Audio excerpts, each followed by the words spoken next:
Okay, so we're diving deep today into, well, you guys sent this in, and it's fascinating, a Reddit thread about why young people are leaving the Jehovah's Witnesses. And I mean, it's full of all these personal stories, and it's really eye-opening. And I think a lot of people are noticing this kind of trend, right? And we want to get to the bottom of it. Yeah, and the Jehovah's Witnesses are a very distinct religious group, obviously, with their beliefs and very strong community ties. So I think, our goal here is to kind of like give people a shortcut, right? To really understanding what are these key factors influencing these young people to leave, and we're going right to the source. These are firsthand accounts. So Yeah, absolutely. So, I think one of the things that really jumps out when you read through these stories is this recurring theme of disillusionment.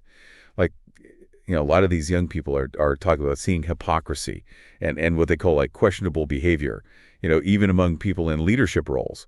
And it creates this kind of disconnect, right, between what they're being told and then what they're actually seeing play out in the community. right. I mean, it's this gap between the ideals and the reality of being within this community. And I think for young people, especially when, they tend to have more of an idealistic view of things, right? That can be a really jarring experience. Absolutely. And, it's not just about the actions of individuals either. There were several people who talked about just feeling forced to go to meetings from a very young age, even if they weren't personally feeling it, you know? And you can imagine how that kind of breeds resentment, right? Like as soon as they have the freedom to choose, they're out. Yeah, exactly. I mean, when religious practice becomes something you feel obligated to do instead of something you actually believe in and want to be a part of, it's not surprising that people walk away once that external pressure's gone. Right. And then there's this whole thing about the pressure to get baptized really young. Like some people felt like they weren't ready to make that kind of commitment, but they were kind of pushed into it. And that feeling of not really having a choice seems to be a big deal. Oh, absolutely. I mean, that sense of not having agency over such a major life decision can definitely lead to people wanting to reclaim that control later on. And if baptism feels like it's being imposed on you, well, yeah, the pushback makes sense. And this is where the internet comes in, right? Because so many of these people said that getting access to different perspectives and, critical analyses online really opened their eyes and made them start to question the teachings they grew up with. It's like suddenly they had all this information that they never had access to before. Right. And that's a huge shift for a lot of these more closed communities. I mean, the internet has really changed things. The ability to get information from all these different sources and see different points of view, well, that can really make you think critically and reevaluate what you believe. And then on top of all that, there's this strong desire for what they call a normal life. Like the strict rules of the religion can be really isolating socially.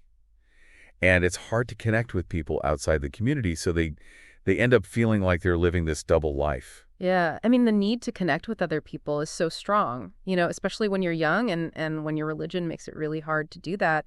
Well, you can see why people would want to break free and experience those connections. And I think one of the scariest things for people who are thinking about leaving is this fear of being disfellowshipped and shunned.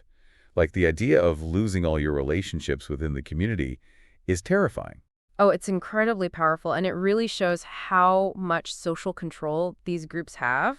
Just the thought of being completely cut off from everyone you know and care about it, it's a huge deterrent, even for people who are having serious doubts about their faith. I mean, disfellowshipping, being formally excluded from the community and shunned, where current members can't even talk to you, that carries so much weight emotionally and socially. It's a lot to carry. And there are a few other things that came up too, like some people talked about seeing the organization as like a doomsday cult. Some had negative experiences growing up within the community, and some felt like their worldly friends actually had better morals, which is, an interesting point. And then there's this general sense of paranoia that some people mentioned. It just seems like all these things combined really erode people's trust and make them want to leave. Yeah, it's like a snowball effect. These factors build on each other.